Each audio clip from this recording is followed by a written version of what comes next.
सखियां कहती महाराज हाँ हमने आपको बुलाया थोड़ी है, आप आ गए। राम जी बोले सही बात है, आ गए। एक सखी बोली हम तो गारी देंगे, गारी। लक्ष्मण जी बोले इन्हें गारी दोगे? ये पूर्ण परब्रह्म परमात्मा है, इनको पाने के लिए लोग तरसते हैं। तो सखियां मिथिला की हंस करके बोली पुरुषोत्तम को गारी कैसी, तो गारी बिन ससुरारी कैसी है। अगर हम इनको गारी ना दें, लक्ष्मण जी बोले पुरुषोत्तम को गारी कैसी, तो सखियां बोली हैं गारी तो गारी बिन ससुरारी कैसी, अगर गाली ना दें तो ससुराल कैसी। लक्ष्मण जी बोले गाली का काम नहीं है, गारी यारी मत दो।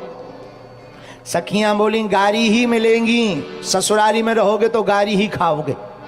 हाँ यहां पर गारी ही मुफ्त में मिलती हैं। अच्छा हाँ क्यों? यहां के लोग भी बड़े गर्व से कहते, लोग कहते हम राम जी के सार हैं। सार जानते हो? साले साहब, पत्नी का भाई।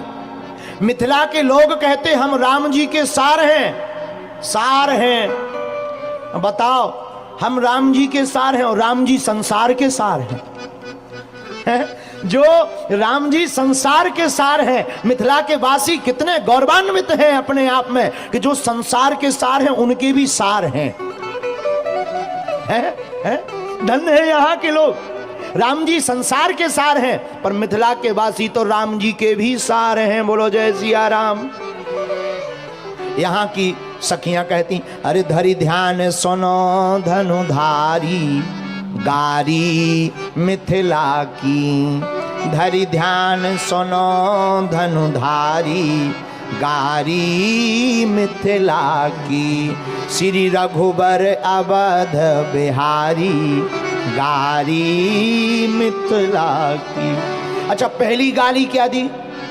धनुष यज्ञ सुनी ब्याह उमंग से, धनुष यज्ञ सुनी ब्याह उमंग से। राम जी आपको बुलाया थोड़ी है, आपने अपने गुरुजी के यहाँ सुना कि जो है वहां पर धनुष यज्ञ है तो विवाह की उमंग में ही चले आए। धनुष यज्ञ सुनी ब्याह उमंग से, धनुष यज्ञ सुनी ब्याह उमंग से। बिन चिट्ठी के आए गुरु संग में, बिन चिट्ठी के आए गुरु संग में। आपको चिट्ठी गई क्या? चिट्ठी गई? राम जी बोले नहीं गई। तो सखियां मुस्कुरा करके बोली बन आए कमंडल धारी गारी मिथिला की, बन आए कमंडल धारी गारी मिथिला। सखियां कहती है शादी करने के लिए तुम्हें आना था तो कोई बहाना तो था नहीं, तो गुरुजी का कमंडल पकड़ लिया। गुरुजी से बोले हम भी चलेंगे, कमंडल ले लेते हैं। लक्ष्मण जी बोले ऐसा नहीं है। सखियां बोली तो फिर क्या चिट्ठी गई? लक्ष्मण जी बोले गई है, गई है। सखियां बोली हम आपकी नहीं मानेंगे, राम जी अगर कह दें कि चिट्ठी गई तो मानेंगे। लक्ष्मण जी बोले सरकार कह दो कि चिट्ठी गई थी। राम जी बोले झूठी क्यों कहते, जब नहीं गई थी तो नहीं गई थी। अरे लक्ष्मण जी बोले तुम्हारा मुकदमा भी कोई वकील नहीं लड़ेगा, वरना ससुराल है, एक आध झूठ बोल देना चाहिए, क्या दिक्कत है? कौन सा आपको जो है सत्यता का प्रमाण देना है?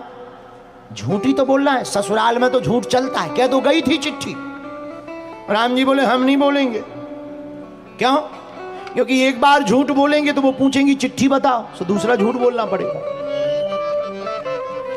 तो सखियां बोली आपस में बात क्या कर रहे? सखियां बोली बताओ चिट्ठी गई थी?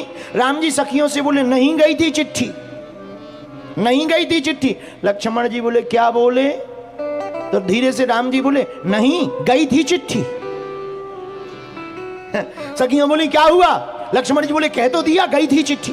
बोले कहां गए, कहां कहा? अरे बोले वाह अभी अभी कहा ना, फिर से बोलो। राम जी फिर बोले नहीं गई थी चिट्ठी। लक्ष्मण जी बोले लो हो गया काम, नहीं गई थी चिट्ठी। तो सखियां विनोद करने लगी, बोले भाई बड़े वाले तो बड़े शांत हैं, छोटे बड़े बड़े कमाल के हैं, छोटे पहुने बड़े कमाल के हैं और राम जी भी कम नहीं हैं। चारों पहुना में बड़े का कमाल